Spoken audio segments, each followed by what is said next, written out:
أو كما قال عليه الصلاة والسلام: اللهم صل على محمد وعلى آل محمد كلما ذكره الذاكرون وكلما غفل عن ذكره الغافلون. سبحانك لا علم لنا إلا ما علمتنا إنك أنت العليم الحكيم। আসন্ন রমজানুল মুবারক উপলক্ষে 15 দিন ব্যাপী তাফসীরুল কোরআন মাহফিলের আজকে 8ই মার্চ 7ই রমজান। আজকের এই তাফসীরুল কোরআন মাহফিলে উপস্থিত আছেন হযরত উলামায়ে কেরাম, মুরব্বিয়ানে আযম, বেরাদারানে ইসলাম। আল্লাহ তাআলা আমাদের সকলকে দিন বুঝার জন্যে তাফসীরুল কোরআন মাহফিলে আল্লাহর ঘর মসজিদে আল্লাহর মেহমান হয়ে আসার এবং বসার তৌফিক দান করেছেন। এই জন্য আল্লাহর দরবারে কালিমাতুশ শুকর আদায় করি, আলহামদুলিল্লাহ। বায়ুদুস্থ বুজুর্গ, অনেক বড় বড় উলামায়ে কেরাম সম্ভবত উপস্থিত। আপনারা নেককার, পরহেজগার, দিনদার, আল্লাহওয়ালা বুজুর্গানে দিন, আপনারাও হাজির আছেন। এইভাবে রমজানের শুরু থেকে নিয়ে আজকে 7 দিন যাবৎ চলতেছে, সম্ভবত 15ই রমজান পর্যন্ত চলবে। এটা আমাদের জন্য বড় গনিমতের বিষয়, সৌভাগ্যের বিষয়, খুশ কিসমত, অনেক দামি। কি কারণ? এইভাবে যদি তাফসীরের মাহফিলে দিন ধর্মের আলোচনা চলে, তখন মানুষের ঈমান এবং আমালের জজবা বাড়বে, আখিরাতের ইয়াকিন বাড়বে, আল্লাহর সাথে তার বান্দার সম্পর্ক গভীর এবং নিবিড় হবে। দিন ধর্মের মুজাকারা, আলোচনা, পর্যালোচনা, তালিম এবং তাআল্লুম, এই সমস্ত বিষয় থেকে যদি মানুষ দূরে থাকে, তখন মানুষের মধ্যে গাফলতি, উদাসীনতা, আখিরাতের বেলায় গাফলতি, উদাসীনতা মানুষের অন্তরে বেড়ে যাবে। আখিরাতের ইয়াকিন মানুষের অন্তরে কমবে, তখন তার ঈমান এবং আমালের জজবা এটা প্রমোশন হবে না, ডিমোশনের দিকে যাবে। এই জন্যে আমরা আল্লাহওয়ালা বুজুর্গানে দ্বীনের সোহবতে বেশির থেকে বেশি যদি আমরা সময় দিতে পারি, দিন ধর্মের কথাগুলো যদি আমরা শুনতে পারি, কোরআন এবং হাদিসের বাণীগুলো যদি আমরা বেশির থেকে বেশি গ্রহণ করতে পারি, তাহলে ইনশাআল্লাহ সুম্মা ইনশাআল্লাহ আমাদের ঈমান এবং ইয়াকিন বাড়বে, আল্লাহর সাথে আমাদের সম্পর্ক গভীর আর নিবিড় হবে। বান্দার সাথে সম্পর্ক যদি আল্লাহর সাথে আর বান্দার সাথে যদি সম্পর্ক গভীর হয়, এটাই প্রত্যেকটা মানুষের জন্য সবচেয়ে বড় কামিয়াবি এবং সফলতা। আমি আপনাদের সামনে দীর্ঘ সময় কথা বলে আপনাদেরকে কষ্ট দিব না। আমি গভীরভাবে লক্ষ্য করছি এটা বুজুর্গানে দ্বীনের আনাগুনার জায়গা। এছাড়াও এখানে বুজুর্গানে দ্বীনের সাথে মানুষ সম্পর্ক কায়েম করে এই জায়গায় এসে। এটা বহুত দিন আগের থেকে এই কথার রেওয়াজ আছে। বুজুর্গানে দ্বীন দেশ এবং জাতির সম্পদ, ওনাদেরকে আমরা কদর করব, মূল্যায়ন করব। আর যদি আমরা মূল্যায়ন করতে পারি, ইনশাআল্লাহ আমরাও দামি হয়ে যাব। আর যদি আমরা কদর আর মূল্যায়ন করতে না পারি, আমাদের জন্য বড় দুঃখজনক বিষয় হবে। আস্তে আস্তে ঈমান এবং আমালের মধ্যে তানাজুলি আসবে। আমি সেই দিকে আলোচনা করব না। কোরআন এবং হাদিস, কোরআনের তাফসীর, হাদিসের ব্যাখ্যা, এগুলার তালিম এবং তাআল্লুম যদি চলে, ওলামায়ে কেরামের সোহবতে আমরা যদি বসে দিন ধর্মের মুযাকারা আমরা শুনতে থাকি, এই সোহবতের বরকতে আমাদের ঈমান এবং ইয়াকিন বাড়বে।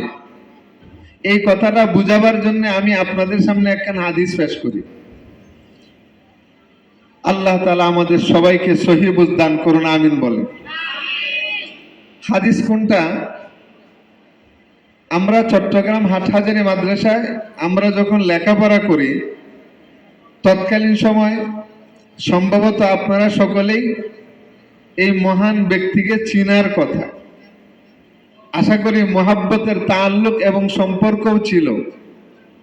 শাইখুল ইসলাম আল্লামা শাহ আহমদ শফী রহমতুল্লাহি আলাইহি, হেফাজতে ইসলাম বাংলাদেশের যিনি প্রতিষ্ঠাতা, যিনি আমির, যিনি নাস্তিকদের বিরুদ্ধে বাংলাদেশে গণজোয়ার বিপ্লব সৃষ্টি করেছিলেন, শাইখুল ইসলাম আল্লামা শাহ আহমদ শফী রহমতুল্লাহি আলাইহি, ওনার এক বক্তব্য থেকে আমি সকানে শুনেছি।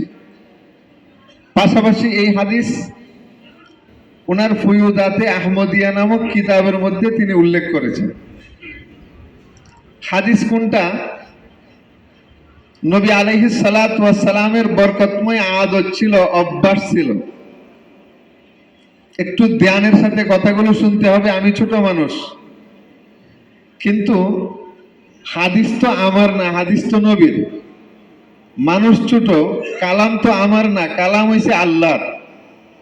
আল্লাহ তাআলা আমাদের সকলকে এক ধ্যানে এক মনে কথা শোনার এবং বলার তৌফিক দান করুন, আমিন বলেন।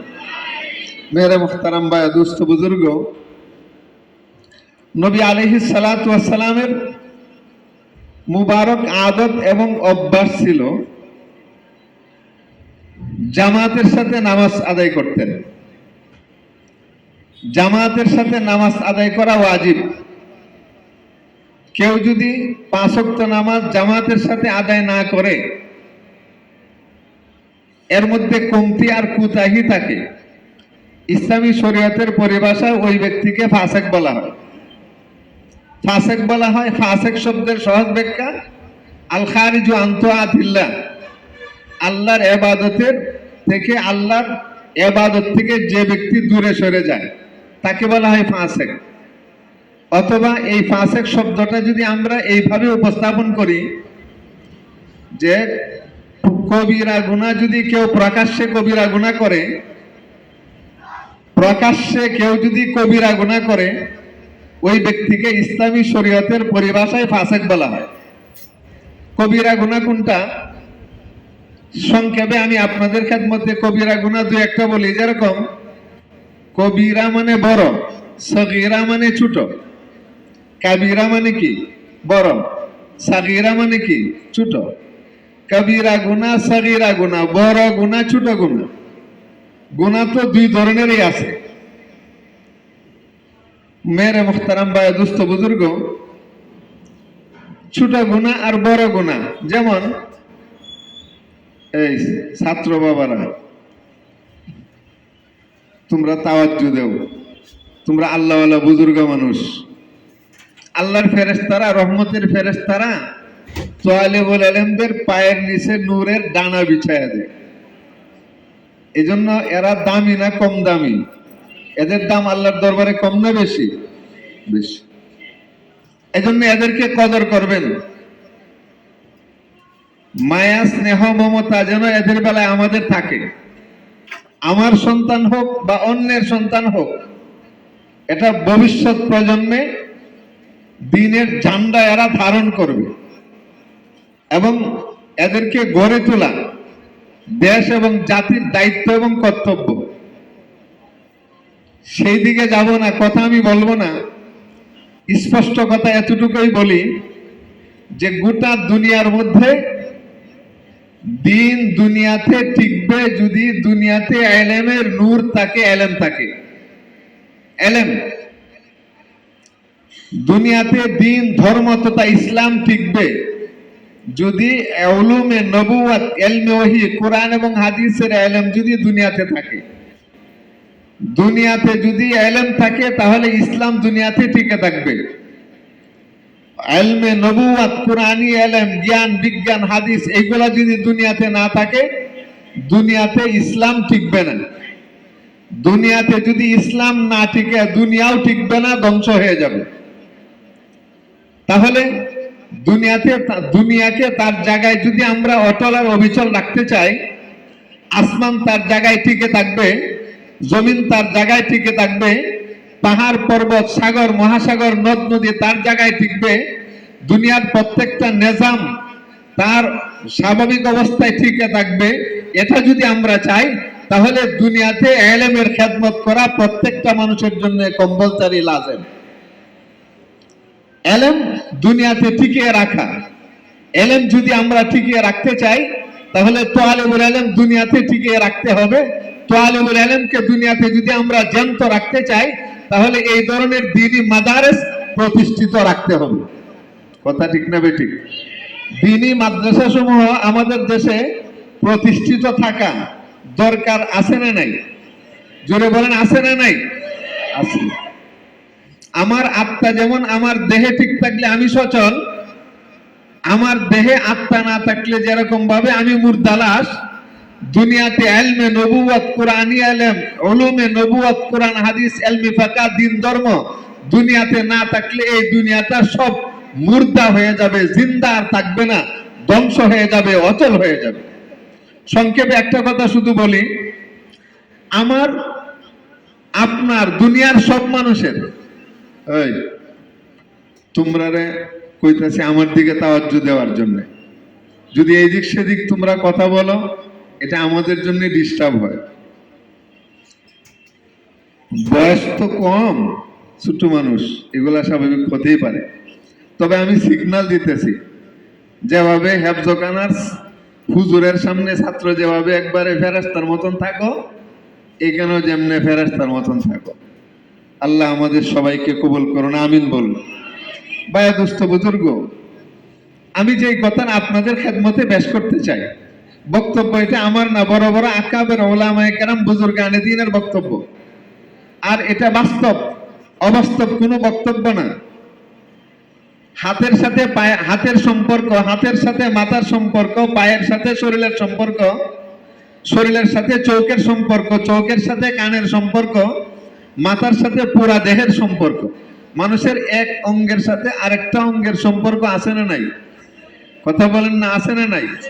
আছে। এর জন্য লম্বা চোরা দলিল প্রমাণের দরকার নাই। যদি আপনার হাতের মধ্যে একটু আঘাত পান, আপনি জিব্বা দিয়া চিল্লান, মানে উহ করে দুঃখ পাইলাম, মাইরে ফেলছে আমারে, বলেন না? বলেন না? বলেন। কি কারণে বলেন? হাতে দুঃখ পাইছে। কি আপনার জিব্বার কি হয়েছে?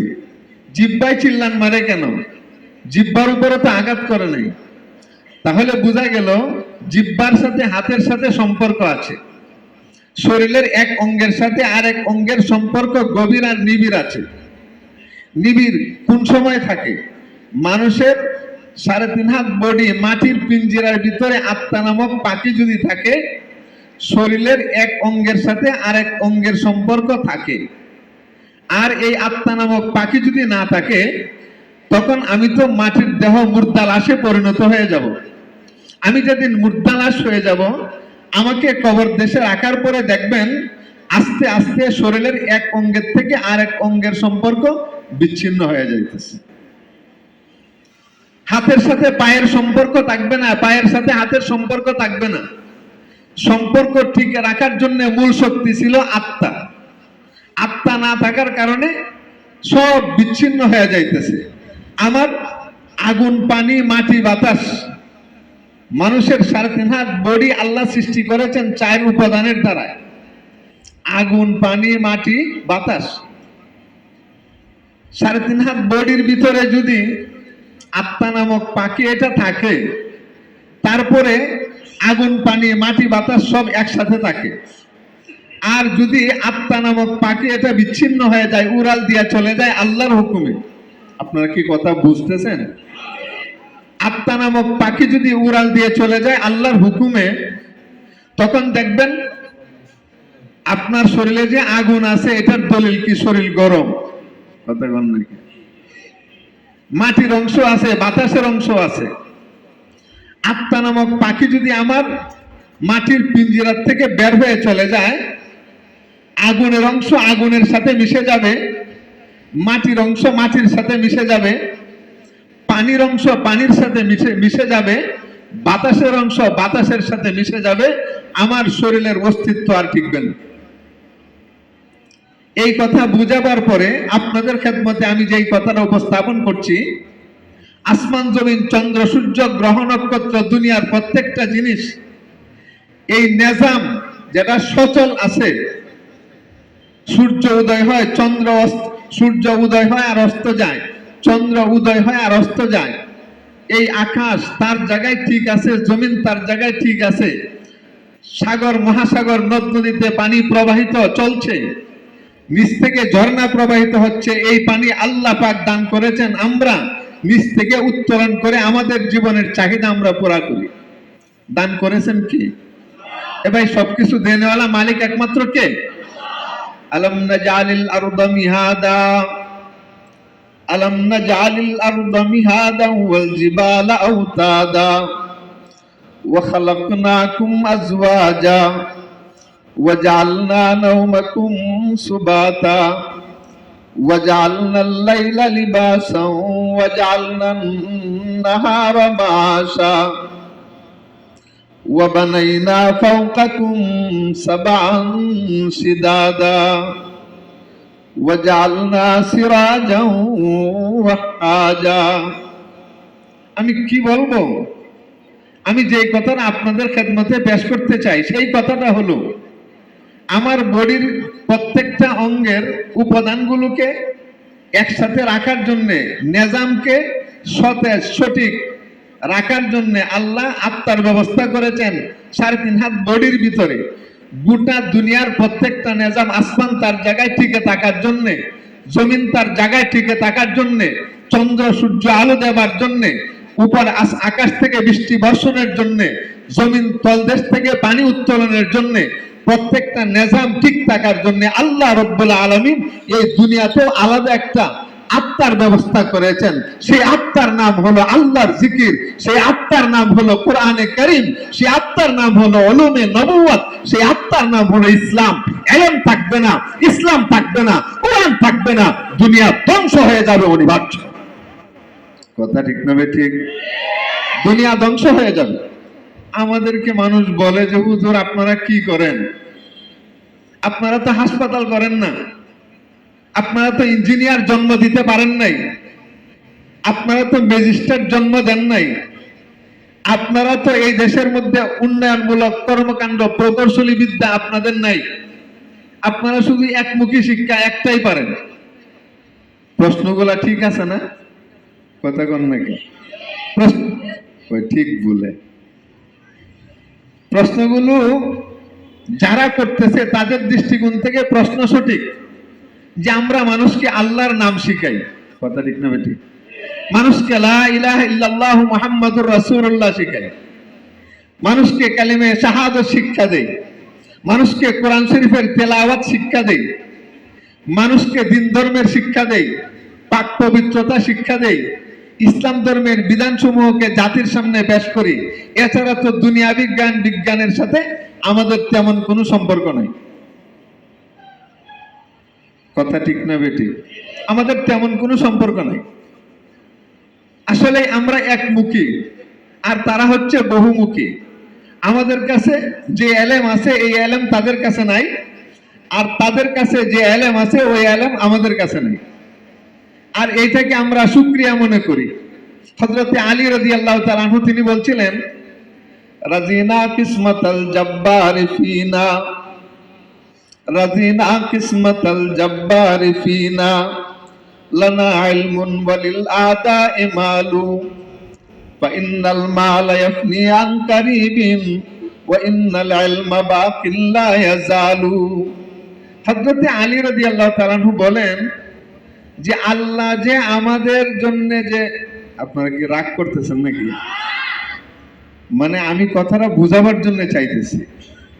আপনিও মুসলমান, আমিও মুসলমান। আপনার রবের নাম আল্লাহ, আমার রবের নাম আল্লাহ। কথা ঠিক না বেটি?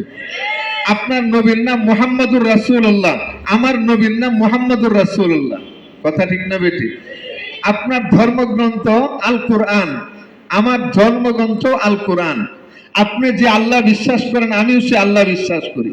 কথা ঠিক না বেটি? আলী রাদিয়াল্লাহু তাআলা আনহু বললেন, ঠিক আছে, আমাদের তো আল্লাহ যে আমাদেরকে যেভাবে তাকসিম করে দিয়েছেন, বিতরণ, আল্লাহ যে বন্টন করছেন, এই বন্টনের উপর আমরা খুশি আছি। কি বন্টন? আল্লাহ আমাদেরকে ইলম দান করেছেন আর আমাদের দুশমনদেরকে মাল দিয়েছেন। কাফের বেঈমানদের হাতে আল্লাহ পাক দুনিয়ার প্রাচুর্য আর ক্ষমতা সবকিছু দিয়েছেন, কিন্তু আল্লাহ আমাদেরকে উলুমে নবুয়ত দান করেছেন। আল্লাহ পাক ইলমে ওহী দান করেছেন, নবীর মাধ্যমে আল্লাহ আমাদেরকে ইলম দান করেছেন। আল্লাহ যে আমাদেরকে বন্টন করে গরিব মানুষ বানাবার পরেও উলুমে নবুয়ত দান করলেন, এটার মধ্যে আমরা খুশি আছি। আপনারাও খুশি না নারাজ? খুশি। কিয়া ফাইনাল মালা ইয়াফনি আন কারিমিন ওয়া ইন্নাল ইলমা বাকিল লা ইয়াজালু।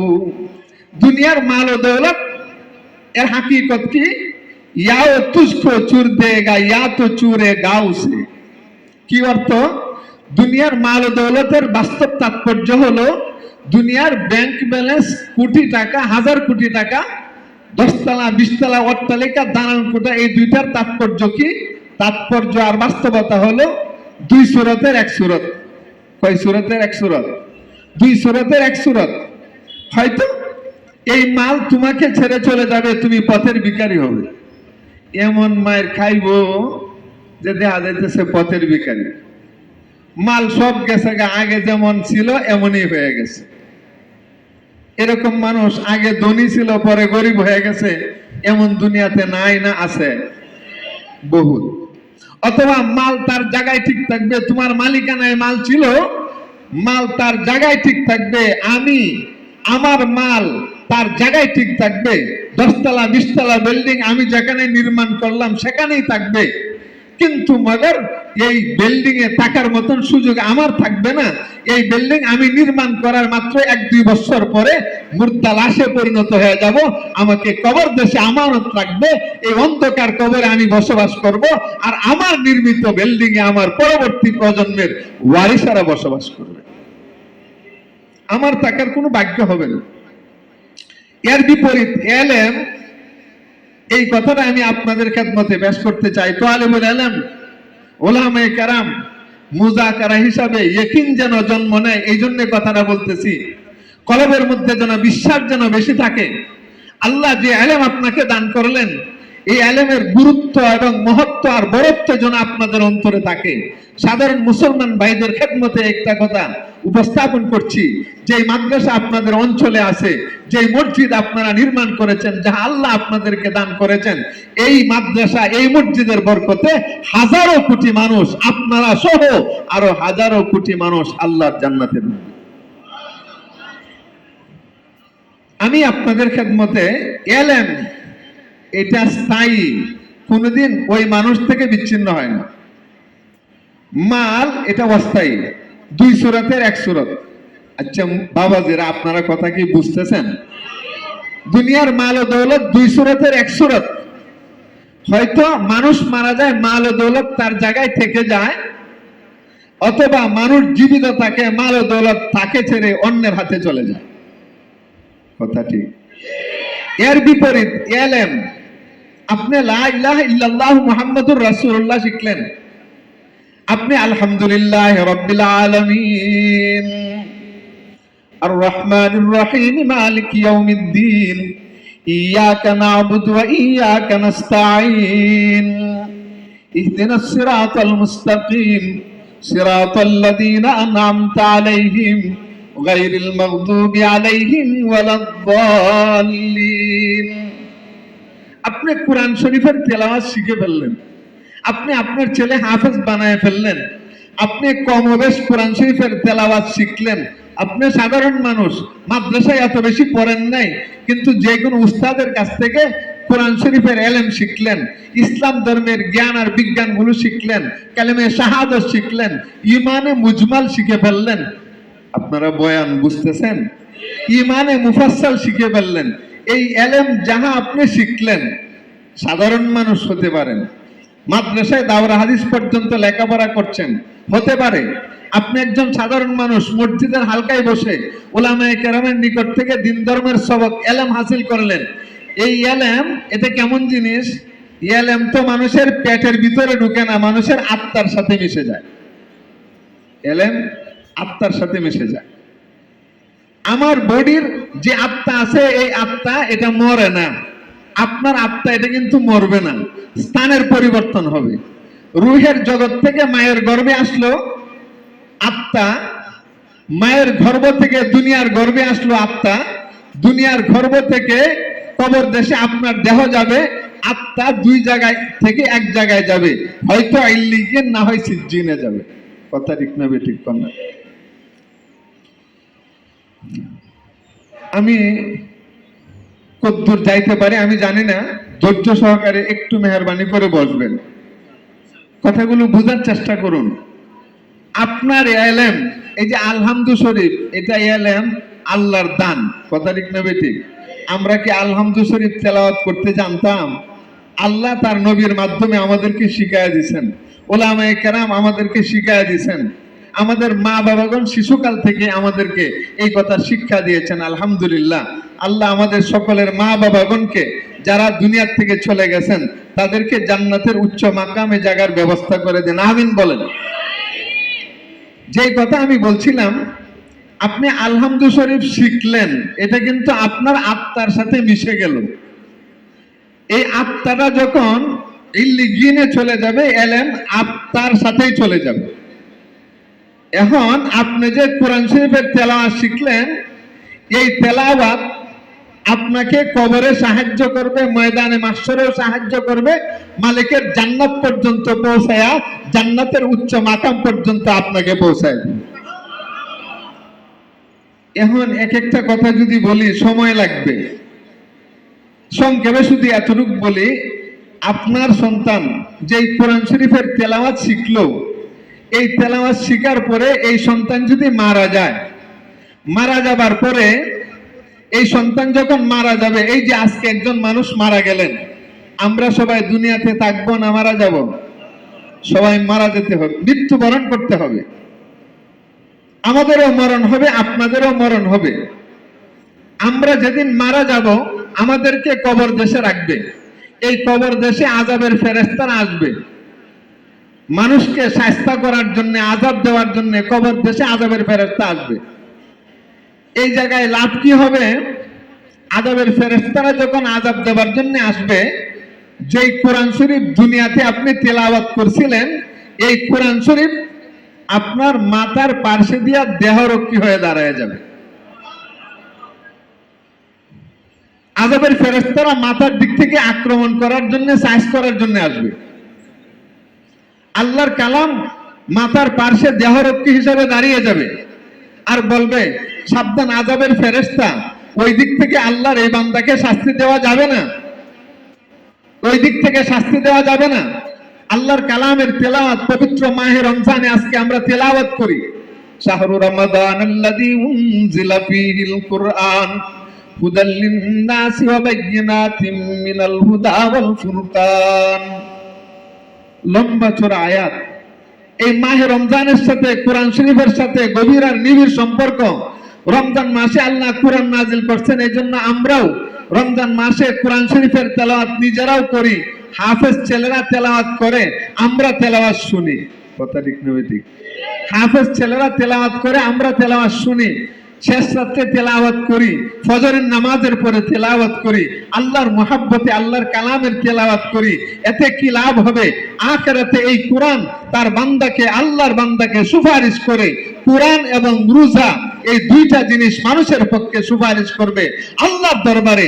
আল্লাহ তাই কোরআনের সুপারিশ কবুল করবেন, মাহে রমজানের সুপারিশ কবুল করে ওই আল্লাহ তার বান্দা এবং বান্দিকে জান্নাতে পৌঁছায় দিবেন।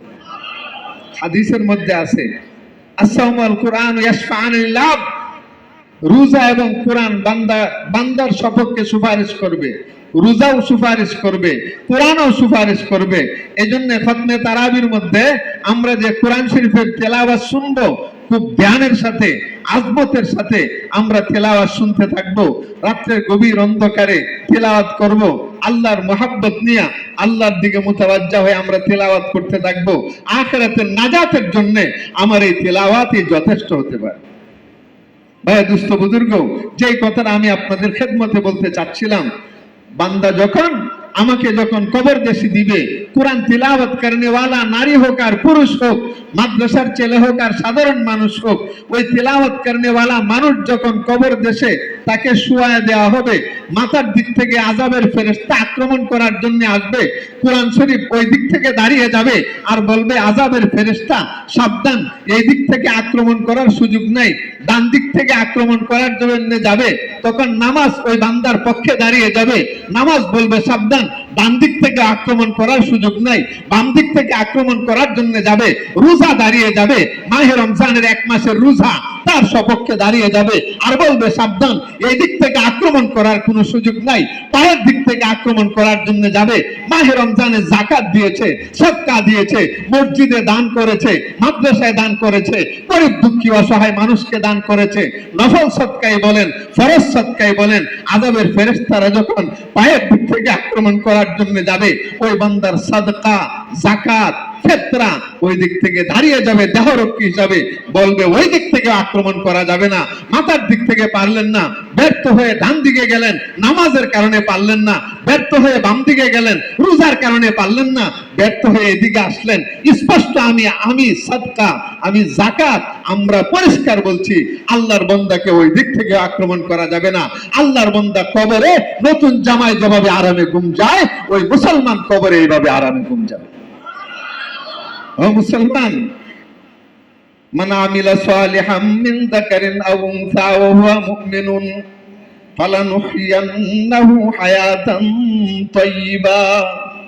ও ভাই, দুনিয়ার জীবনে কেউ বেশি দিন টিকবে না, টিকার জায়গাও না, থাকার জায়গাও না। এত লম্বা চড়া চিন্তা করার দরকার নাই। শুধু আপনি যদি আপনার বাবার থেকে আপনি উপরে চিন্তা করেন, তবেই যথেষ্ট। সংক্ষেপে শুধুমাত্র এতটুকু কথা বলি, দুনিয়ার জীবনে রং তামাশা করে কিছু লাভ নাই, নারী গাড়ির অহংকারী দেখাইলে কিছু লাভ নাই, ক্ষমতার মস্তদের বরত্ব আর গৌরব দেখাইলে কিছু লাভ নাই, দাম্ভিকতা দেখাইলে কিছু লাভ নাই। আল্লাহর সাথে সম্পর্ক গভীর আর নিবিড় আমি যদি করি, ইবাদতের মাধ্যমে যদি আল্লাহর সাথে আমার সম্পর্ক হয়, আখিরাতের প্রতিটা মানজিলে তার বান্দা আরাম এবং আয়েশ, নতুন জামাই যেরকম বিবি সাহেবকে নিয়ে আরামে ঘুম যায়, আখিরাতে কবরে সে আরামে এইভাবে ঘুম যাবে। ভাই, আখিরাতের সুখ এবং শান্তি আমাদের দরকার আছে না নাই? কথা বলেন না, আছে না নাই? তাহলে রোজার জায়গায় রোজা, নামাজের জায়গায় নামাজ, এইভাবে ইবাদতের জায়গায় ইবাদত, প্রত্যেকটা যেন ঠিক থাকে। আমরা রোজা রাখতেছি কথাটি, কিন্তু আমাদের দেশের মধ্যে একটা বদ অভ্যাস হলো, আমরা শুধু খালি মানুষের দোষ বলতে পছন্দ করি। এটা ভালো না, এটা ভালো না, এটা ভালো না, এর হাঁটা চড়াটা তেমন ভালো লাগে না। এই জন্যে এটা আপনাদের উদ্দেশ্যে আমি বলতেছি না, নিজেও যেন চলতে পারি, এই কথাটা পরিষ্কার বোঝার চেষ্টা করি। গীবত করা যাবে না, অন্যের উপরে তুহমত দেওয়া যাবে না, মানুষের গীবত করা যাবে না, শিকায়াত দেওয়া যাবে না, মিথ্যা কথা বলা যাবে না, গালাগালি করা যাবে না, চুগলখড়ি করা যাবে না। এইভাবে জবানকে কন্ট্রোল করতে হবে। 3 জিনিস থেকে বিরত থাকলেই শুধুমাত্র রোজা হয় না, এছাড়া অন্যান্য সকল জিনিস থেকে যত গুনাহ আছে, সমস্ত গুনার কাছ থেকে বিরত থাকতে হবে। আজকে আমি রোজা রাখতেছি, আবার নগ্ন বেহায়া মেয়েদের নাচ গানও দেখতেছি, তাহলে চোখের রোজা হয় নাই? কথা কন না কেন? রোজা রাখতেছি, মোবাইলে নগ্ন বেহায়া মেয়েদের নাচ গান শুনতেছি, এটা কানের রোজা হয় নাই। রোজা রাখতেছি, মিথ্যা কথা বলতেছি, মানুষকে গালাগালি করতেছি, ফাহেসা কথাগুলো বলতেছি, এটা আমার রোজা হয়নি। আমার রোজাগুলোকে পুত পবিত্র করতে হবে। আল্লাহ আমাদেরকে তৌফিক দান করুন। আমি কোন জায়গায় ছিলাম, কোথায় চলে আসলাম, আল্লাহ আমাদেরকে হেফাজত করুন। এই জন্য তালিবুল ইলমদের কথা বলতেছিলাম যে এই কোরআন শরীফ দেহরক্ষী হিসাবে কাজ করলো।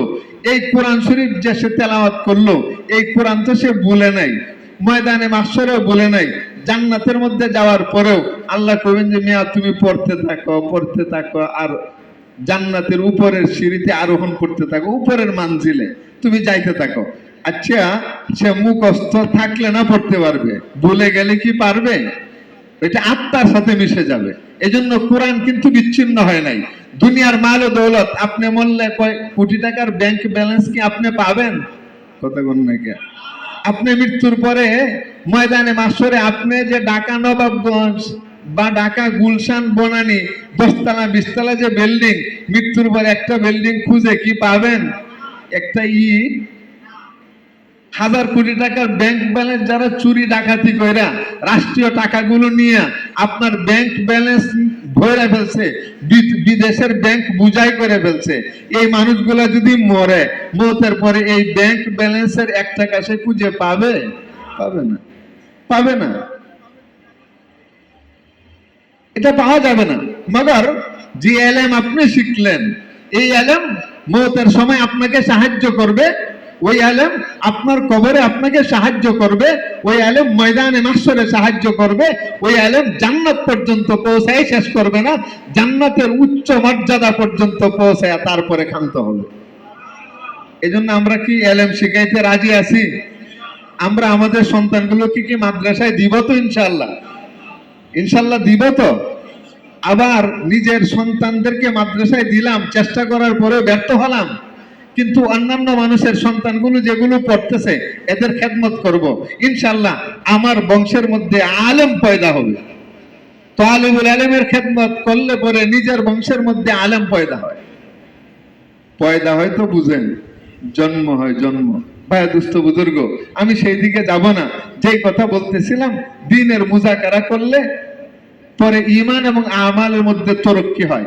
আয়াত তেলাওয়াত করেছিলাম, আল্লাহ তাআলা আমাদেরকে কি বলছেন? বাল তুসিরুনাল হায়াতাদ দুনিয়া ওয়াল আখিরাতু খায়রুন ওয়া আবকা। এই আলোচনা দুইটা করেই আমি আমার কথা ইতি টানার চেষ্টা করব। আল্লাহ তাআলা আমাদের সবাইকে আমল করার তৌফিক দান করুন, আমিন বলেন। মেরা মুহতারাম ভাই দুস্থ বুজুর্গ, বলতেছিলাম নবী আলাইহিস সালাতু ওয়াস সালামের সুন্নাত ছিল তিনি সবসময় জামাতের সাথে নামাজ পড়তেন। এটা নবীর তরিকা। জামাতের সাথে নামাজ পড়ার পরে সাহাবায়ে কেরামের মধ্য থেকে কেউ যদি জামাতে হাজির হন নাই, আপনারা কি কথা বুঝেন? এমনি কিছু সাথীর ঘুম আসতেছে মনে হয়, আবার ঘুম না হইতে এরকম হইতে পারে চোখ বন্ধ করে পুরা ধ্যানের সাথে বয়ান শুনতেছে, এটাও হইতে পারে। 2 সূরাতের 1 সূরত, হয়তো চোখ বন্ধ করে ধ্যানের সাথে বয়ান শুনতেছে, না হয় ঘুমের নিয়ন্ত্রণ করতে পারছে না, বাধ্য হয়ে ঘুম যাইতেছে। কথা ঠিক নাকি বেঠিক কোন না? 2 সূরাতের কি 1 সূরত। আল্লাহ আমাদেরকে তুমি কবুল করো, আজকের এই মাহফিলকে আপনি কবুল করেন। আমাদের দুনিয়ার জিন্দেগিতে যতগুলো আমল আমরা করতেছি, আল্লাহ প্রত্যেকটা আমল আপনি কবুল করে নেন, আমিন বলুন। নবী আলাইহিস সালাতু ওয়াস সালামের মুবারক আদত ছিল সাহাবায়ে কেরামের খবর নিতেন। ইসলাম তো এই কথার শিক্ষা দেয় যে নিজে শুধুমাত্র আমল করবে, অন্যান্যদের বেলায় কোনো ধরনের খোঁজ খবর নিবে না, এমনটা নয়। আমরা নিজেও আমল করব, অন্যান্য ভাইয়েরা আমল করতেছি কিনা এটারও খবর নিব। আমি নিজে রোজা রাখবো, আরেক ভাই রোজা রাখতেছি কিনা, তার সমস্যা আছে কিনা আমি খবর নিব। এটা ইসলাম আমাদেরকে শিক্ষা দেয়। নিজে ইফতার করব, অপর ভাইকে ইফতার করাবার জন্য ব্যবস্থা করব। এটাই আদ-দীন ওয়ান নাসিহা, মঙ্গল কামনা করা ইসলাম আমাদেরকে শিক্ষা দেয়। ভাই দুস্থ বুজুর্গ, নবী আলাইহিস সালাতু ওয়াস সালাম তিনি জামাতের সাথে নামাজ পড়লেন। নামাজ পড়ার পরে পূর্বমুখী হয়ে মুসল্লিদের দিকে রুখ করে বসলেন। দেখবেন ফজরের নামাজের পরে আপনাদের মসজিদের ইমাম সাহেব পূর্বমুখী হয়ে বসেন, আপনারা কিবলামুখী হয়ে বসেন, ইমাম সাহেব পূর্বমুখী হয়ে বসেন। কথা ঠিক না বেঠিক? এই যে বসেন যে, এটা এমনিতেই না সুন্নত, এই বসাটা কিন্তু সুন্নত। আসরের নামাজের পরে, ফজরের নামাজের পরে ইমাম সাহেব পূর্বমুখী অবস্থায় বসেন আর মুসল্লিরা কিবলামুখী হয়ে বসেন, এটা সুন্নত। নবী আলাইহিস সালাতু ওয়াস সালামের বরকতময় অভ্যাস ছিল। আল্লাহ রাসূল সাল্লাল্লাহু আলাইহি ওয়াসাল্লাম একদিন নামাজ পড়ার পরে দেখতেছেন একজন সাহাবী নাই। সাহাবীর নাম কি? হযরত হানজালা রাদিয়াল্লাহু তাআলা আনহু। কি নাম? হানজালা রাদিয়াল্লাহু তাআলা আনহু, গাসিরুল মালায়েকা, আল্লাহর ফেরেশতারা যাকে গোসল দিয়েছিলেন। হানজালা রাদিয়াল্লাহু তাআলা আনহু তিনি জামাতের মধ্যে হাজির নাই। আমার কথা কি আপনারা বুঝতেছেন? জামাতে শরীক হন নাই মসজিদে।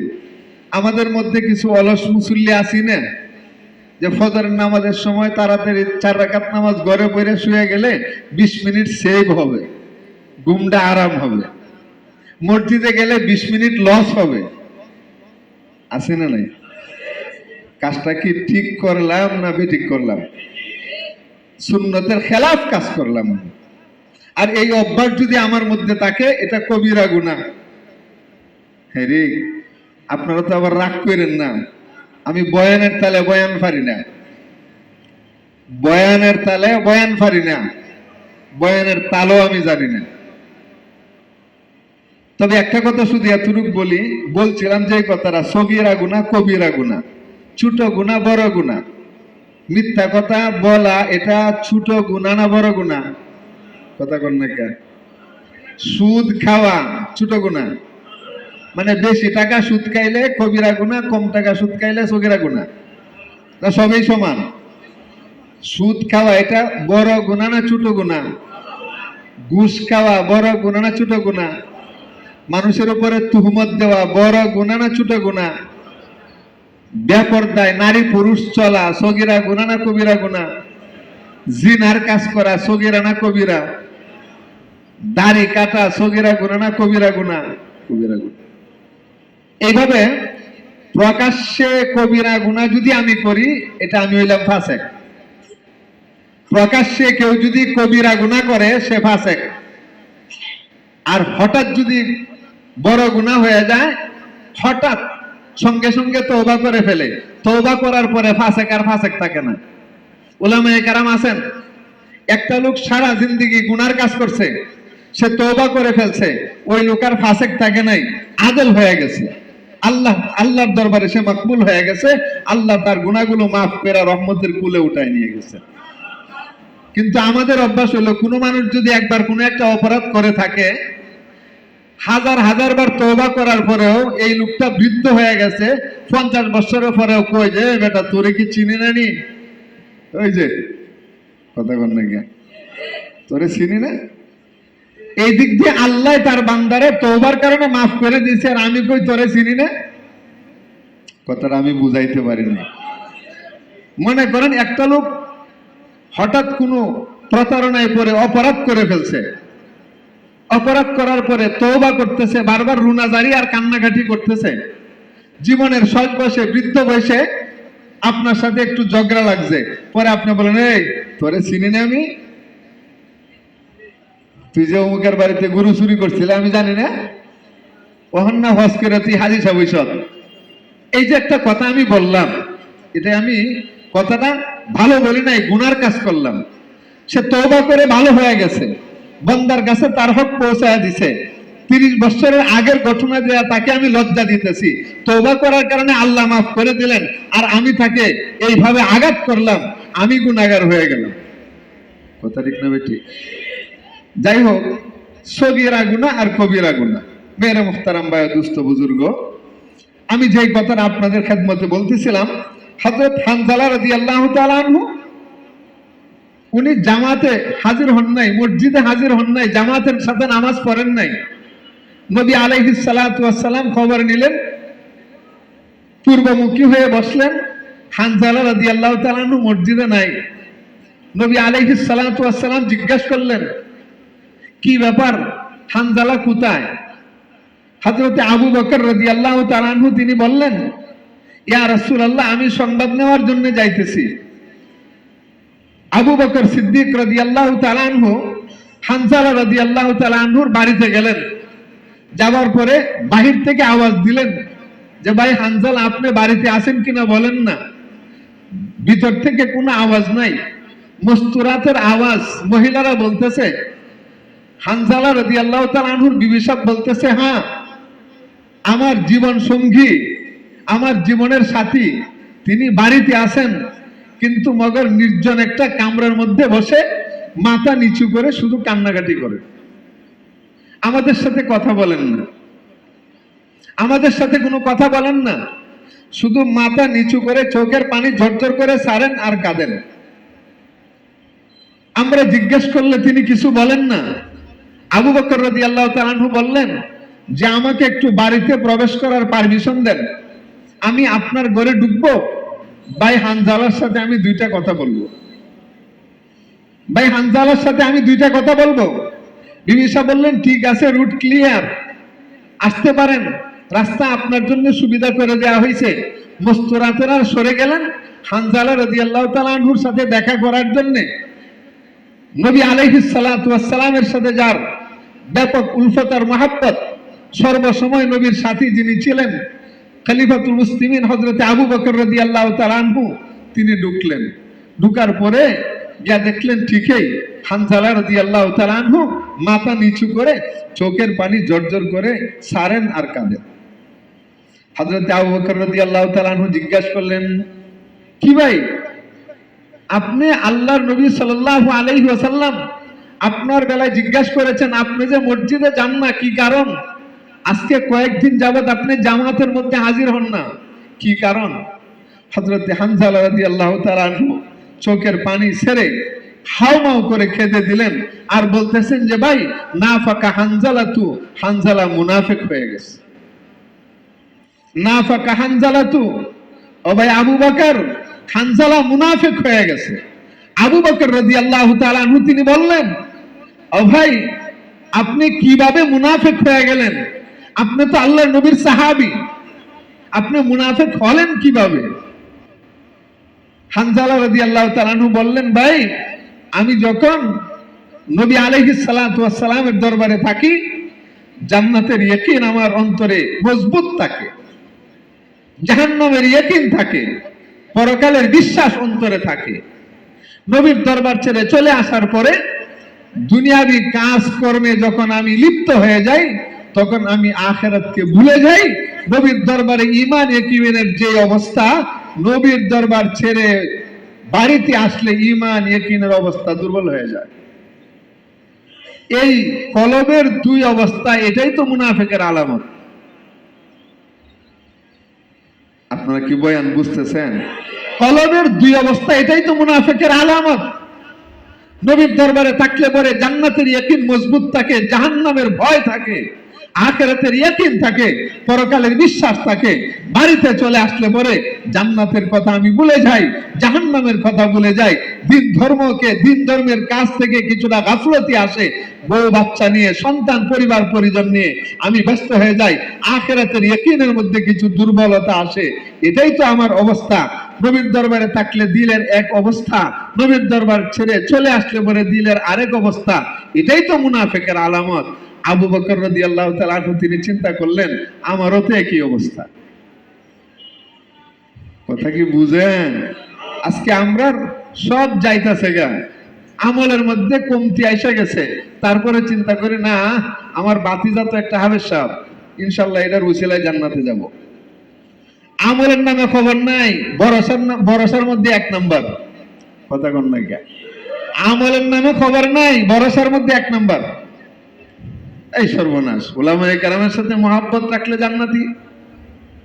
আমি সুনা হাজরাত পীর সাহেব হুজুরের ছেলের সাথে আমার বিরাট মহব্বত।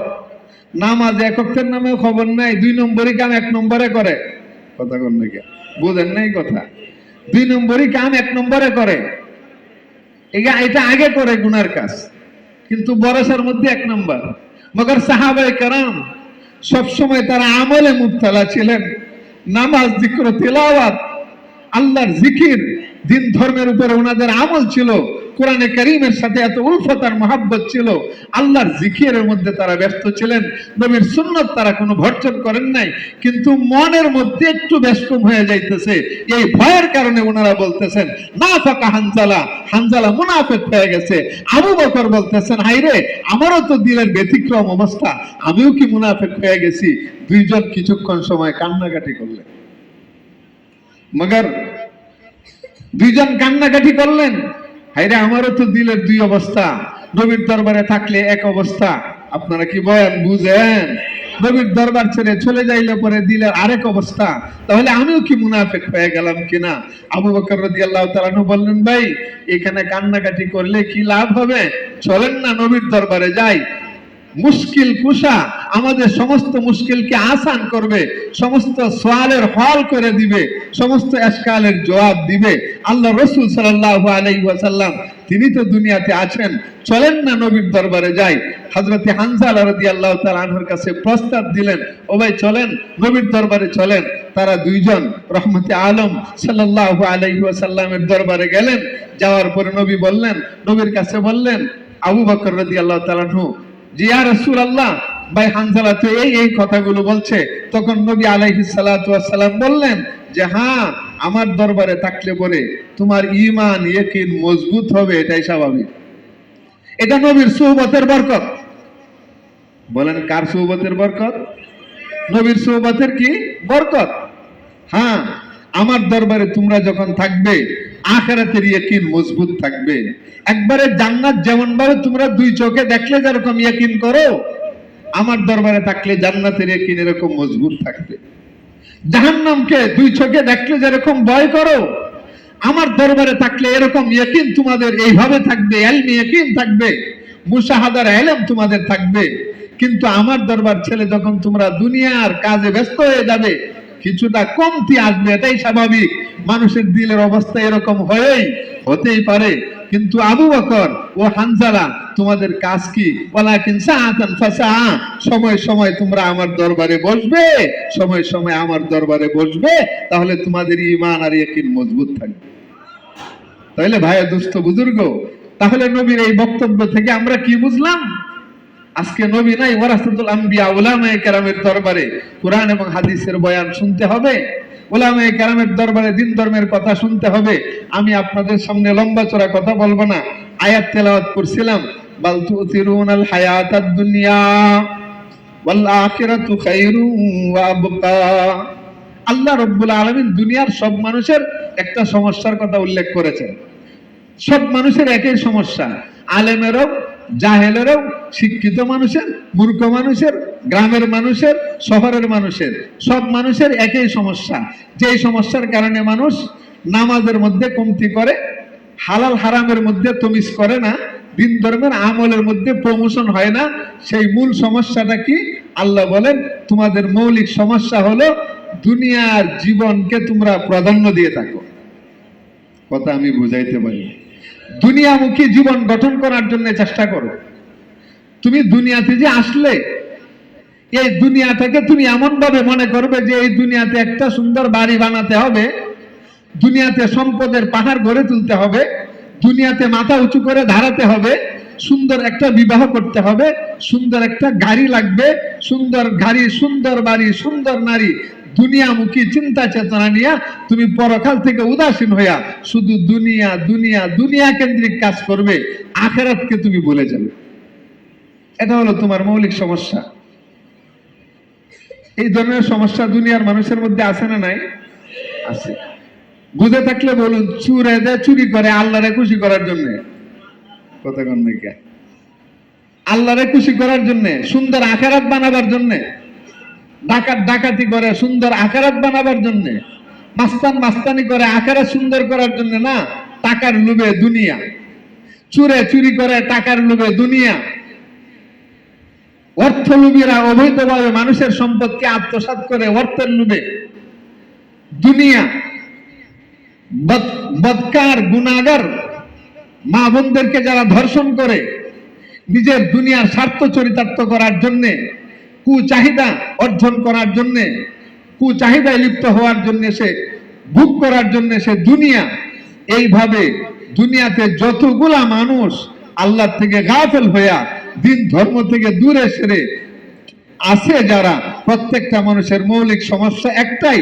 এই সমস্যার সমাধানের কথা আল্লাহ উল্লেখ করেছেন, ওয়াল আখিরাতু খায়রুন ওয়া আবকা, আখিরাত তোমাদের জন্য উত্তম এবং স্থায়ী।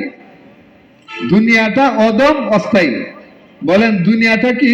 অদম অস্থায়ী, আখিরাত উত্তম এবং স্থায়ী। আচ্ছা বলেন না, দুনিয়াতে যে আপনি সুন্দর 20 তলা বাড়ি বানাইলেন, এটা স্থায়ী না অস্থায়ী? অস্থায়ী। বুঝেন, আপনার বয়স, আমার বয়স যদি এখন থাকে 40-50, ঘর বানাইলাম, আমাদের বাড়িটার স্থায়িত্ব দিলাম 100 বছর। এই বাড়িটা ঠিকসই করো, ইঞ্জিনিয়ারে প্ল্যান প্রোগ্রাম দিবে, কমপক্ষে 100-200 বছর থাকবে। আমি দুনিয়াতে বাঁচলে মাত্র 50 বছর বয়সে বিল্ডিং করলাম, বিদেশ টিদেশ ঘোরাফেরা কইরা 50 বছর কামাই রোজগার কইরা তারপর একটা বিল্ডিং বানাইলাম, থাকবো মাত্র দুনিয়াতে 50 বছর। রাত হইলো 25, দিন হইলো 25, হাসা বয়স হলো মাত্র 25, আর ঘুমের মধ্যে তো এমনি 25 যাইবো গা। এটা কি আসেনি? কথা কন না। আপনি যে ঘুমাইলেন, এটা কি আপনার হায়াত তৈরি না আরাম করলেন শেষ? এটা কোনো কাম নাই, খালি ঘুমাইলেন। আমি কোনো কাম নাই, খালি ঘুম গেলাম। তাহলে আসল হিসাবের বয়স হলো মাত্র 25। কথা কন না। 25 বছর থাকার জন্য বিল্ডিং এর মেয়াদ দিতেছে 150 বছর আর 200 বছর। তাহলে এটা স্থায়ী? স্থায়ী সম্পদ না এটা অস্থায়ী সম্পদ? আচ্ছা, দুনিয়ার ঘর নির্মাণ করার পরে, এই ঘরে ঢুকার পরে আমি হয়তো বের হয়ে চলে যাব, কবর দেশে আমাকে পাঠিয়ে দিবে, অথবা আমি দুনিয়াতে থাকবো, এই ঘরের মালিক আরেকজন হয়ে যাবে, আমি পথের ভিখারি হয়ে যাব। আগেই বলছিলাম 2 সূরতের 1 সূরত। মগর জান্নাতের বাড়ি যদি আমি ঢুকতে পারি, এটাকে দারুল খুলদ বলা হয়, খালিদিনা ফিহা, চিরস্থায়ী। আল্লাহ পাকের জান্নাতে ঢোকার পরে এই ঘর থেকে আর বের হওয়ার দরকার হবে না। জান্নাতে ঢুকতে চাই তো ইনশাআল্লাহ? কারা কারা চাই একটু হাত তুলে দেখান না। আল্লাহ আমাদেরকে কবুল করা। আমিন বলেন, আমিন বলেন। আল্লাহুম্মা ইন্না নাসআলুকাল জান্নাহ ওয়া নাউযু বিকা মিনান নার। আমিন বলেন। এই দুস্থ বুজুর্গ, হাত নামান, হাত নামান। তো যেই কথা বলতেছিলাম, দুনিয়ার যৌবন, দুনিয়াতে যত বুড়া আছে, আগে ওনারা যুবক কেউ ছিলেন না। কথা বল না, কে ছিলেন? এখন যৌবনের শক্তি আছে না নাই? তাহলে বোঝা গেল দুনিয়ার যৌবন এটা স্থায়ী না অস্থায়ী? কথা বল না, কে অস্থায়ী। জান্নাতে ঢুকার পরে আল্লাহ যখন জান্নাতীরে জান্নাতে ঢুকাইবে, হাতটা কাটটা জোয়ান হয়ে ঢুকবে, এটা জিন্দিগিতে আর কোনো সময় বুড়া হবে না। কথা বলেন, এই জিন্দিগিতে আর কি হবে না? বুড়া হবে না। আচ্ছা, আরেকটা কথা বলি, রোজার দিন সারাদিন মনটায় চাই এইটা খাই সেইটা। আরে মমি সিংহা ভাষা বুঝেন নি রে ভাই? কথা কন না কে? হ্যাঁ হ্যাঁ, বুঝেন বুঝেন, রাখেন রাখেন, শুনেন শুনেন শুনেন, কথা বুঝেন। যেই কথাটা আমি বলতেছিলাম, বৃদ্ধ মানুষ আগে যৌবন ছিল, যুবক ছিলেন, হাট্টা কাট্টা জোয়ান, পরে যৌবন শেষ। বুড়া মানুষের যৌবন এটা শেষ। বোঝা গেল যৌবন এটা অস্থায়ী। যৌবন এটা কি? অস্থায়ী। জান্নাতীরা যখন জান্নাতে ঢুকবে, একবার যুবক হয়ে ঢুকবে, আর কোনোদিন বুড়া হবে না। এক হাদিস তো আপনারা জানেন, নবী আলাইহিস সালাতু ওয়াস সালাম এক মহিলারে কইছে যে বুড়ি মানুষ কোনোদিন জান্নাতে যাইব না। এই বিরুদ্ধে পেরেশান সর্বনাশটা করছে। নবী কি কইলেন? এটা জান্নাতে যাইব না। পরে নবী একটু রসিকতা করলেন আর কি। রসিকতাটা যায় আছে, বুঝেন না? রসিকতা এটা এমন ভাবে রসিকতা করতে হবে যে যেই রসিকতা করলে পরে আরেকজনের অন্তরে কষ্ট না হয়। এখন আপনি রসিকতা করতে করতে বেড়ার অন্তরে কষ্ট দিলেন, কবিরা গুনাহ হবে। কথা আমি বুঝাইতে পারছি? বড় গুনাহ হবে। আমি সেই দিকে যাব না। যেই কথা বলতেছিলাম, যৌবন আল্লাহ আমাদেরকে তুমি কবুল করো। জান্নাতীরা জান্নাতে ঢোকার পরে তার যৌবন আর কোনো সময় যাবে না, যুবক হবে আর বৃদ্ধ হবে না। এরকম ভাবে মানুষের দাঁত শিশুকালে থাকে না, পরে দাঁত আসে জায়গা, জান্নাতে যে যাবে তার দাঁত একবারে সব কমপ্লিট। দুনিয়ার খাবার, যেই কথাটা আমি বলতেছিলাম, দিনের বেলায় যখন রোজা রাখবে, মন চাই এটা খাবো, সেটা খাবো, সেটা খাবো, সেটা খাবো, 10, 20, 30 পদ একসাথে নিয়ে হাজির বয়, সব দিকে কায়া শেষ করতে পারে? কথা কন না কেন? ওই লোক দিনের বেলায় খাবার গভীর আগ্রহ থাকে। খাওয়ার আগ্রহ যখন থাকে, এইটা কিনে সেইটা কিনে সেইটা কিনে, মানে সব খাবে। খাওয়ার পরে যখন সামনে নেওয়ার পরে দেখতেছে অনেক পদ নিয়ে যখন বসলো, কিছু খাইতে পারে, বাকি কিছু রেখে দেয়, কিছু গরিব মিসকিন খায়, কিছু হাইওয়ান জানোয়ারেরা খায়, কিছু এমনিই ফালায়। তাহলে বোঝা গেল দুনিয়ার খাদ্য সে বেশি খাইতে পারে না এবং বেশিক্ষণ খাইতে পারে না। কথা ঠিক না ঠিক? দুনিয়ার খাদ্য মানুষ বেশি খাইতে পারে না, বেশিক্ষণ খেতে পারে না, মগর আখিরাতে জান্নাতীরা যখন জান্নাতে ঢুকবে, খাওয়া যে শুরু করবে, খাওয়ার তৃপ্তি আর শেষ হবে না, খাইতেই থাকবো, খাইতেই থাকবো, খাইতেই থাকবো। এখন এই স্থায়ী জিন্দিগি চান না অস্থায়ী জিন্দিগি চান? স্থায়ী। স্থায়ী জীবনের সুখ শান্তি আমাদের দরকার আছে। এই জন্য আল্লাহর দরবারে আমরা এই স্থায়ী জীবনের সুখ শান্তি সংগ্রহ করার জন্য রমজান মাস এটা একটা বিশেষ সময়। এই মাহে রমজানের মধ্যে আমরা পরকালকে গড়ে তোলার জন্য আমরা কাজ করব। বাল তুসিরুনাল হায়াতাদ দুনিয়া ওয়াল আখিরাতু খায়রুম ওয়া আবকা।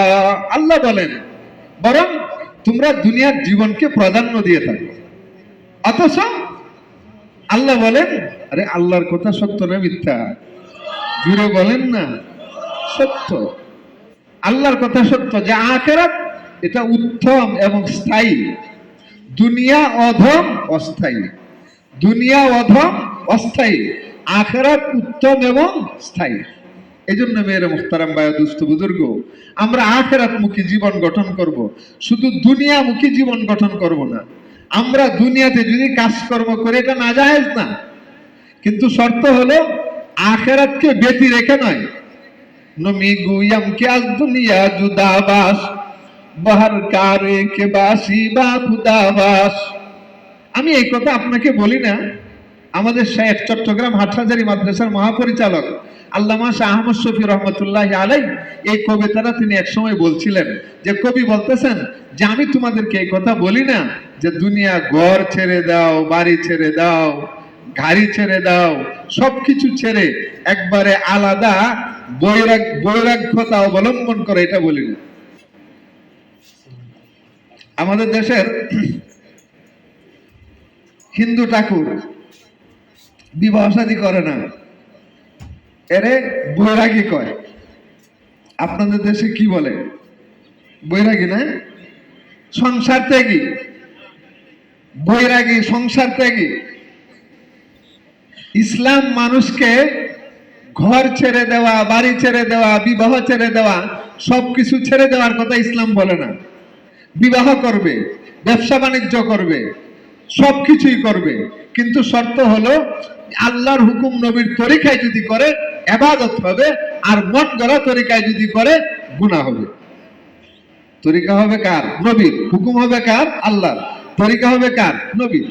কবি বলেন আমি তোমাকে এই কথা বলি না যে দুনিয়ার থেকে তুমি আলাদা হয়ে যাও, ঘর বাড়ি সংসার সব ছেড়ে দাও, এগুলোর থেকে আলাদা হয়ে যাও, এটা আমি বলি না। তুমি যা করো আল্লাহর হুকুম অনুযায়ী করো, নবীর তরিকা অনুযায়ী করো।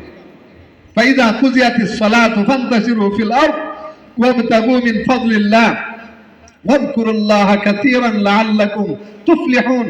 তুমি যখন নামাজ পড়বে, তুমি যে সময় ব্যবসা করবে, নামাজটা পড়ে দোকানে যাও, ইনশাআল্লাহ। কথা বলেন না? নামাজ পড়ে কোথায় যাবে? দোকানে যাবে। তুমি নামাজ পড়ে কৃষক তোমার খেতে যাও, নামাজ পড়ে শ্রমিক ভাই তোমার গাড়িতে তুমি যাও। ফাইদা কুজিয়াতিস সালাত, নামাজ আদায় করা যখন শেষ হবে, ফান্তাশিরু ফিল আরদ, তোমরা জমিনে ছড়িয়ে পড়ো, ওয়াবতাগু মিন ফাদলিল্লাহ, আল্লাহর দেওয়া রিজিক তুমি তালাশ করো। ওয়াবতাগু, তালাশ করো, মিন ফাদলিল্লাহ, আল্লাহর দেওয়া রিজিক থেকে কিছু। তবে ওয়াজকুরুল্লাহা কাসীরা, আল্লাহর জিকির বেশি বেশি করবে। কৃষক তুমি তোমার কৃষি ক্ষেতে যাবে, এই কথা ধ্যান করবে যে আমি যে কৃষি কাজ করতেছি, আমার জমিনে ফসল উৎপাদন করার ক্ষমতা আমার নাই, কোনো কীটনাশক আর সারেরও নাই, সবকিছুর মালিক একমাত্র আল্লাহ। আমার জমিনের মধ্যে ফসলের মধ্যে বরকত দিবেন একমাত্র কে? আল্লাহ। তুমি ঠেলা গাড়িওয়ালা, রিক্সা চালক, গাড়ির মালিক, তুমি তোমার গাড়ি নিয়ে বের হও, বিসমিল্লাহ বলে বের হও, আর এই কথা চিন্তা করো আমার রিজিকের ব্যবস্থা আল্লাহ করবেন, আমার গাড়িতে প্যাসেঞ্জারের ব্যবস্থা আল্লাহ করবেন, আমার রিজিক আমার কাছে আল্লাহ পৌঁছায় দিবেন। পবিত্র হাদিসের মধ্যে আছে, আল্লাহ রাসূল সাল্লাল্লাহু আলাইহি ওয়াসাল্লাম তিনি বলেন, মানুষকে তার মরণ যেভাবে তালাশ করে, তার রিজিক মানুষকে এইভাবে তালাশ করে। আমার মরণ আজকে যদি আমি আমেরিকা চলে যাই, আমাকে ওইখানে আজরাইল আলাইহিস সালাতু ওয়াস সালাম ধরবেন, আমাকে সেখানেই হত্যা করে দিবেন, আমার জানকে কব্জ করবেন। আপনার মরণ, আপনি যদি বিশাল বিল্ডিং এর ভিতরে, আলিশান বিল্ডিং এর ভিতরে, নিশ্চিদ্র বিল্ডিং আপনি অবস্থান করেন, আজরাইল আলাইহিস সালাতু ওয়াস সালাম এখানে আপনাকে গিয়া ধরবে। আপনি মৃত্যুর হাত থেকে বাঁচার জন্য যদি জার্মানিও চলে যান, ওইখানে আজরাইল আলাইহিস সালাতু ওয়াস সালাম আপনাকে খুঁজে খুঁজে সেখানে ধরবে। আজরাইল যেভাবে মানুষকে খুঁজাখুঁজি করে তার জানকে কব্জ করে ফেলেন, মানুষের রিজিক মানুষকে খুঁজাখুঁজি করে মানুষের কাছে গিয়া পৌঁছে যায়। মেরে মুহতারাম ভাই, দুস্থ বুজুর্গ, এইভাবে কৃষক শ্রমিক ভাই এই কথার বিশ্বাস করবে যে আমার রিজিকের ব্যবস্থা আল্লাহ করবেন। ওয়াবতাগু মিন ফাদলিল্লাহ ওয়াযকুরুল্লাহ কাসীরা, চলতে ফিরতে উঠতে বসতে আল্লাহর জিকির করতে থাকো। লা ইলাহা ইল্লাল্লাহ, লা ইলাহা ইল্লাল্লাহ, লা ইলাহা ইল্লাল্লাহু মুহাম্মাদুর রাসূলুল্লাহ সাল্লাল্লাহু আলাইহি ওয়াসাল্লাম। এইভাবে চলতে ফিরতে লা ইলাহা ইল্লাল্লাহ, আল্লাহু আল্লাহ, আল্লাহ আল্লাহ, সুবহানাল্লাহ, আলহামদুলিল্লাহ, আল্লাহু আকবার, আস্তাগফিরুল্লাহ, দুরূদ শরীফ কিচ্ছু জানো না, আল্লাহ আল্লাহ শব্দটা জবানে জারি রাখো। লিসানুকা রাতাবাম বিযিকরিল্লাহ, জিহ্বার মধ্যে যদি আল্লাহর জিকির জারি থাকে, বান্দা যখন মারা যাবে তখন হাসতে হাসতে মালিকের জান্নাতে ঢুকবে। হ্যাঁ দুস্থ বুজুর্গ, আমাদের শেখ তিনি বলতেন যে কোনো মানুষ যদি ইমানের সাথে তার মরণটাকে চায়, অনেক বুজুর্গানে দিন কত বয়ান ওনারা আরো করছেন, কিন্তু দিলে এই কথাগুলো ঢুকাবার জন্য আমরা ভালো করে বোঝার চেষ্টা করি। মেরে মুহতারাম ভাই, দুস্থ বুজুর্গ, কেউ যদি তার মরণটা ইমানের সাথে হোক, আরে ভাই, নবী আলাইহিস সালাতু ওয়াস সালামের হাদিসের মধ্যে আছে, আল্লাহ রাসূল সাল্লাল্লাহু আলাইহি ওয়াসাল্লাম তিনি বলেছেন, তোমার মরণ যেমন হবে তোমার হাসর তেমন হবে। জীবন যেমন হবে মরণ তেমন, মরণ যেমন হাসর তেমন। কথাটা সংক্ষেপ, আমি এতটুকু বুঝাই, আমি যদি ফাসেক, ফুজ্জারি, গুনাহগারি, বেঈমানি, কুফরি, নেফাকি সমস্ত কাজের মধ্যে যদি আমি লিপ্ত থাকি, মরণটা কিন্তু কুফরি, নেফাকি, ফাসেক, ফুজ্জার অবস্থায় হবে, ভালো অবস্থায় মরণ হবে না। কথাটা কি আমি বুঝাইতে পারছি? আর জীবনটা যদি দিনদারিয়তের মধ্যে থাকে, তেলাওয়াত, জিকির, নামাজ, ইবাদত, আল্লাহর জিকির, এইভাবে দিন ধর্ম মোতাবেক যদি চলি, তাহলে মরণটাও ইমানের সাথে হবে। মরণ যদি ইমানের সাথে হয়, মেরে মুহতারাম ভাই, দুস্থ বুজুর্গ, মরণ মৃত্যুর পর থেকে নিয়ে কবর, হাসর, পুলসিরাত, মিজান সব জায়গায় তার জন্য আসানের ফয়সালা আল্লাহ তাআলা করে দিবেন। মেরে মুহতারাম ভাই, দুস্থ বুজুর্গ, এই জন্য বাল তুসিরুনাল হায়াতাদ দুনিয়া, দুনিয়ামুখী জীবন। দুনিয়ামুখী জীবন কোনটা? সংক্ষেপে শুধু এতটুকু বুঝি যে দুনিয়ার সাথে সম্পর্ক রাখা এটা গুনার কাজ না, কিন্তু দুনিয়াটারে দিলের ভিতরে ঢুকানো এটা ধ্বংসাত্মক ব্যাধি। হার্ট যদি রোগে আক্রান্ত হয়, এই রোগী হায়াত না থাকলে মরে। ঠিক তেমনি ভাবে দুনিয়ার মোহাব্বত যদি আমার কলমের ভিতরে ঢুকে, তখন আমি ধ্বংস। আর দুনিয়ার মোহাব্বত কলবে যদি না থাকে, আর এমনি শরীরের সাথে যদি দুনিয়ার সম্পর্ক থাকে, ওই মানুষ ধ্বংস হবে না। নবী আলাইহিস সালাতু ওয়াস সালাম তিনি খাদ্য গ্রহণ করেছেন দুনিয়া, বিবাহ করেছেন দুনিয়া, নবী ব্যবসা করেছেন দুনিয়া, রাষ্ট্র পরিচালনা করেছেন দুনিয়া, ঘর বাড়িতে বসবাস করেছেন দুনিয়া, বস্ত্র পরিধান করেছেন দুনিয়া। সুতরাং ইসলাম দুনিয়া বর্জনের শিক্ষা দেয় না, দুনিয়ার সাথে সম্পর্ক রেখে কলবের সাথে আল্লাহর মহব্বতের সম্পর্ক ঢুকাবার জন্য ইসলাম আমাকে শিক্ষা দেয়। কথা ঠিক না বেঠিক বলেন না? কলবের সাথে সম্পর্ক থাকবে কার? আল্লাহ। দুনিয়ার সাথে সম্পর্ক থাকবে শরীরের। সহজ বয়ান, শরীরের সাথে সম্পর্ক থাকবে দুনিয়ার, কলবের সাথে সম্পর্ক থাকবে কার? আল্লাহ। এজন্য আল্লাহ বলেন ওয়াল্লাযীনা আমানু আশাদ্দু হুব্বান লিল্লাহ, যারা ঈমান আনবে এদের অন্তরে আল্লাহর মহব্বত সবচেয়ে বেশি থাকবে, দুনিয়ার না। দুনিয়ার সুদ খাবে টাকার জন্য, দুনিয়ার মহব্বত, আল্লাহর মহব্বত কলবে বেশি, এর লাগে সুদ খায়। বুঝেন নাই কথা? আল্লাহর মহব্বত কলবে খুব বেশি, এর লেগে সুদ খাওয়ার জন্য পাগল হয়ে গেছে, না দুনিয়ার মহব্বত ঢুকছে। কথা বুঝেন নাই? কিসের মহব্বত ঢুকছে? দুনিয়ার। মেরে মুখতারাম ভাই, দুস্থ বুজুর্গ, নমি গুয়াম কি আল দুনিয়া জুদাবাস, বাহার কারে के बाशी बा खुदाबाश, तुम शौक से कॉलेज में पढ़ो, परखे में फूलो, जायज है गुब्बारों में उड़ो, चरखे पे झूलो, लेकिन एक सुखन बंदे नादर से रही याद, अल्लाह और रसूल अपने हकीकत को न भूलो। নিজেকে ভোলা যাবে না, আমার রবের নাম আল্লাহ, আমার নবীর নাম মুহাম্মদুর রাসূলুল্লাহ, আমার ধর্মগ্রন্থের নাম হলো আল কোরআন ও কালাম আল্লাহ, আমি আল্লাহর বান্দা, আমি আল্লাহর ইবাদত করব। কলবের সাথে আল্লাহর মহব্বতের সাথে সম্পর্ক থাকবে। ও ভাই দুস্থ বুজুর্গ, দুনিয়া ছাড়া তো চলাও যায় না। কথা বলেন কে? দুনিয়া ছাড়া চলা যায়? এই জন্য আল্লাহ ওয়ালা বুজুর্গ আরেকদিন কিতাবের মধ্যে লেখেন যে মানুষ দুনিয়ার সাথে সম্পর্ক রাখবে, কলবের সাথে সম্পর্ক হবে আল্লাহর, শরীরের সাথে সম্পর্ক হবে দুনিয়ার। এটা কেমন? মনে করেন পদ্মা মেঘনা যমুনার নদীর উপরে আমাদের আরবি ভাষায় কিস্তি কয়, নৌকা কই আমরা, নৌকা, লঞ্চ, স্টিমার এগুলো বলি না।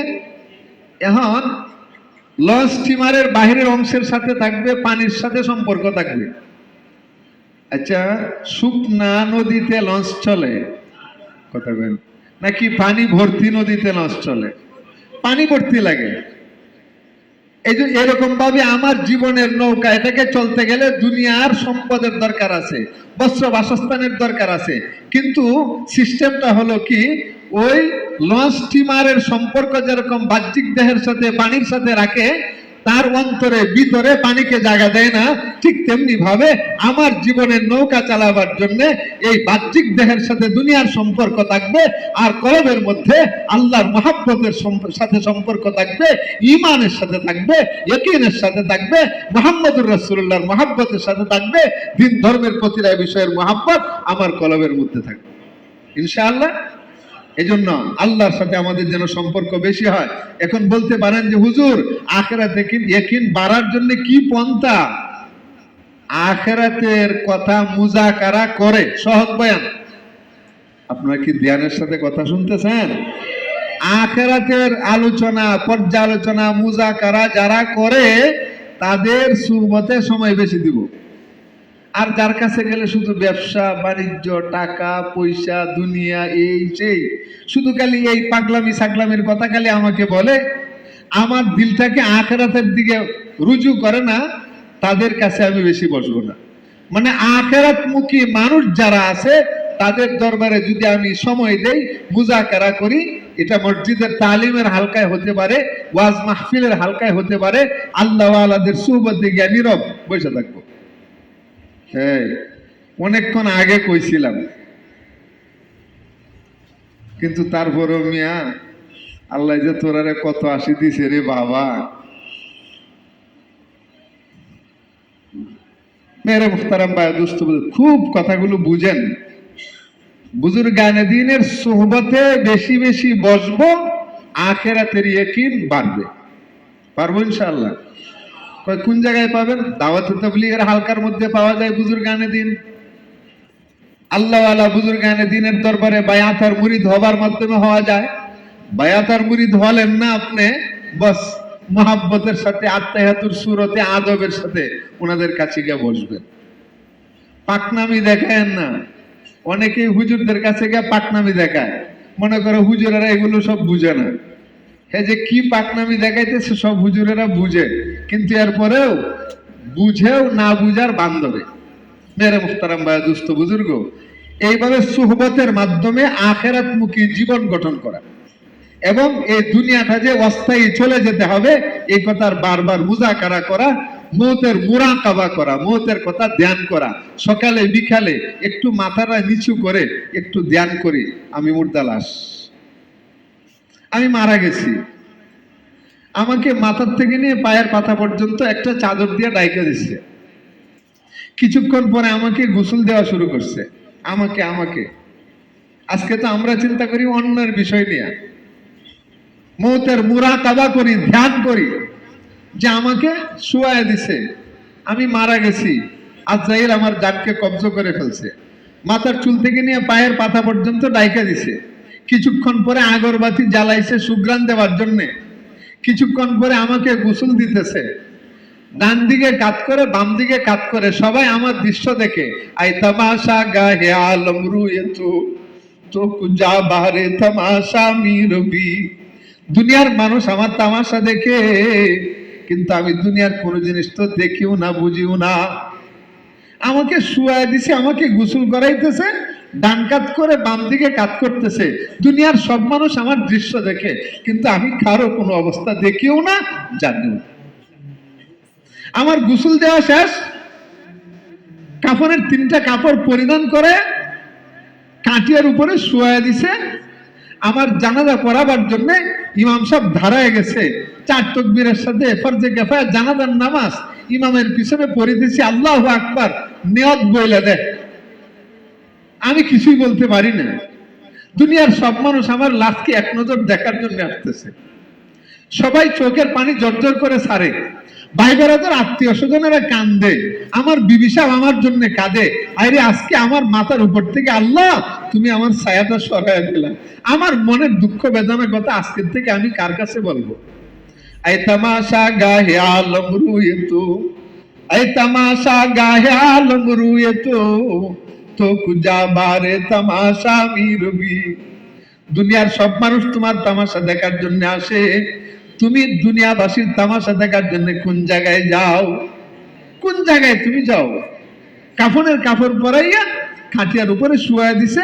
আল্লাহু আকবার বলে জানাজার নামাজ, তাকবীর উলাও শেষ, 2য় তাকবীর, 3য় তাকবীর, 4র্থ তাকবীর, সালাম পিরানো শেষ। সালাম পিরাবার পরে আত্মীয় স্বজনরা খাটিয়া খাদে নিলেন, নিয়ে কবর দেশে নিয়ে গেলেন। পশ্চিম দিকে রাখলেন, রাখার পরে আমাকে কবর দেশে রাইখা দিল। বিসমিল্লাহি ওয়া আলা মিল্লাতি রাসূলিল্লাহ, বিসমিল্লাহি ওয়া আলা মিল্লাতি রাসূলিল্লাহ। আমাকে এইভাবে কবর দেশে রাইখে দিছে। রাখার পরে বাঁধগুলো খুলে দিছে, উপরে কাঠিয়া বাঁশের কাঠকিগুলা দেয়া দিছে, চাপা দিছে, মাটি দেয়া দিছে, সব চলে আসছে। ফেরেশতারা জিজ্ঞাসা করে, বল না মার রব্বুকা ও মা দীনুকা ও মান হাদার রাজুলুল্লাযী বুইসা ফীকুম। তোর রবের নাম কি, তোমার ধর্মের কি পরিচয়, তোমার নবীর কি পরিচয়, বলো না। এই সময় যদি আমি দুনিয়াতে নেক আমল করতে না পারি, তখন তো আমি বলবো হা হা লা আদরি, আহা আমি কিচ্ছু বলতে পারি না, নাউজুবিল্লাহ। তখন আমি যদি কিচ্ছু বলতে না পারি, তখন আল্লাহর আযাবের ফেরেশতারা আমাকে শাস্তি দিতে থাকবে, যেগুলা অন্ধ অন্ধ মারতে থাকবে, মারতে থাকবে, মারতে থাকবে। আমার কবরটা জাহান্নামের গর্তে পরিণত হয়েছে। আই তামাশা গাহে আলম রুয়ে তু। এইভাবে আখিরাতের মুযাকারা, একটু মুরাকাবা, একটু ধ্যান করব, জীবনটা নিয়ে ভাবতে শুরু করব। আল্লাহ তাআলা আমাদের সবাইকে সহিহ বুঝদান করুন। মেরে মুহতারাম ভাই, দুস্থ বুজুর্গ, আমি একজন ছোট মানুষ, আপনাদের সামনে যে কয়েকটা কথা বললাম, এই কয়েকটা কথা উপরে বলনেওয়ালা শুননেওয়ালা আল্লাহ সকলকে তুমি আমল করার তৌফিক দান করো। আমাদের জীবনটাকে আখিরাতমুখী জীবন গঠন করার তৌফিক দান করো। মাহে রমজানে আল্লাহ তাআলা জান্নাতের দরওয়াজা খুলে দিয়েছেন। আল্লাহ তাআলা আমাদের সবাইকে